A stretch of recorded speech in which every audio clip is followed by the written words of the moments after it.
पास में जो शंकर जी का मंदिर है, घर के पास में शिव जी के मंदिर पर जल चढ़ाने जाना तो पूर्ण विश्वास के साथ जाना, भरोसे के साथ। पार्वती जी शिव जी से कहती हैं कि इस बूढ़िया ये जो झाड़ू लगा रही है, पोछा लगा रही है, ये बूढ़ी, शंकर भगवान कहते हैं इसका पूरा बचपन निकल गया झाड़ू लगाते लगाते। ये झाड़ू भी वहां लगाती है जहां शिखर की छांव पड़ती है, वहां झाड़ू लगाने जाती है। तो एक काम करो ना प्रभु, इसको धनवान क्यों नहीं बना देते?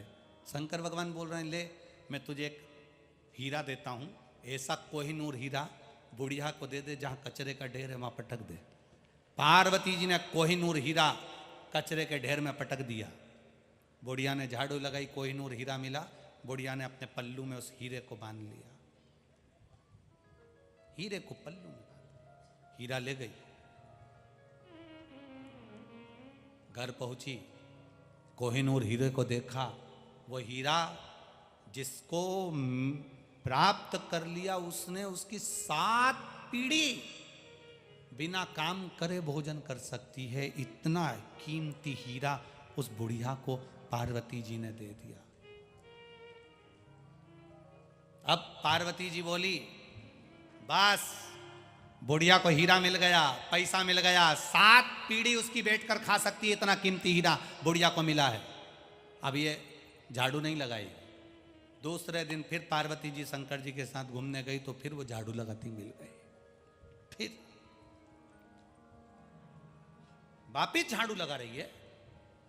पार्वती जी ने शिव जी से कहा, इसको इतना कीमती हीरा मिला, इतना पैसा मिल गया, इसको इतना कीमती हीरा मिल गया, काय को झाड़ू लगा रही है ये?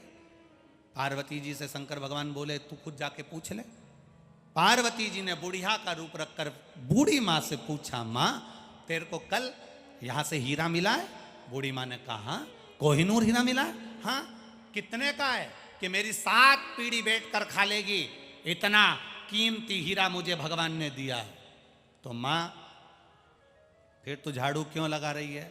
अब तो तू करोड़पति बन गई, कीमती हीरा तेरे को मिल गया, अब क्यों झाड़ू लगा रही है? बूढ़ी माँ कहती है, अब तो और मेरी 7 पीढ़ी झाड़ू लगाना बंद नहीं करेगी, क्योंकि इसी के दरवाजे से तो मिला है, इसी की चौखट से तो मिला है। जिसने तुमको औलाद दे दी, जिसने तुम्हें कैंसर से बचा लिया, जिसने तुमको किडनी लीवर से बचा लिया, जिसने तुमको ठोकरों से बचा लिया, जिसने तुमको खड्डे में पड़े थे, कर्जे में पड़े थे, उसमें से उबार दिया। यहाँ जितने लोग कथा सुनने बैठे हैं, इतने लोगों को मेरे भोलेनाथ ने कुछ ना कुछ जरूर दिया है, मेरा विश्वास करता। उसने दिया है इसलिए तुम कथा में पहुंचे हो, नहीं तो पहुंचते भी नहीं। उसने दिया, किसी को धन दिया, किसी को पुत्र दिया, किसी को संतान दी, किसी को रोग से मुक्ति दी, और किसी को दिल में विश्वास दिया, भरोसा दिया, दृढ़ता दी। उसने दिया तो तुम कथा तक पहुंचे हो। तो वो देता है, तो ये विचार करना कि हमें उसका दरवाजा नहीं छोड़ना। आज ज़्यादा मिल गया, मालूम पड़े तुमने भजन छोड़ दिया, श्री शिवाय नमस्तुभ्यम छोड़ दिया, भगवान के मंदिर में जाना छोड़ दिया ना। जिसके दरवाजे से मिला है उसका द्वार मत छोड़ो, बन सके उसके द्वार जाते रहो, जाओ उसकी चौखट पर।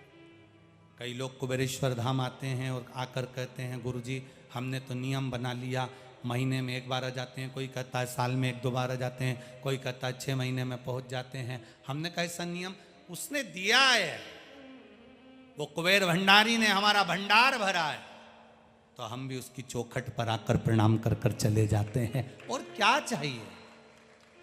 वो गजानन बाबा, वो श्री स्वामी समर्थ, वो हरि विठल दे रहा है, तो उसकी चौखट पर जाने में क्यों देरी कर, क्यों देरी कर?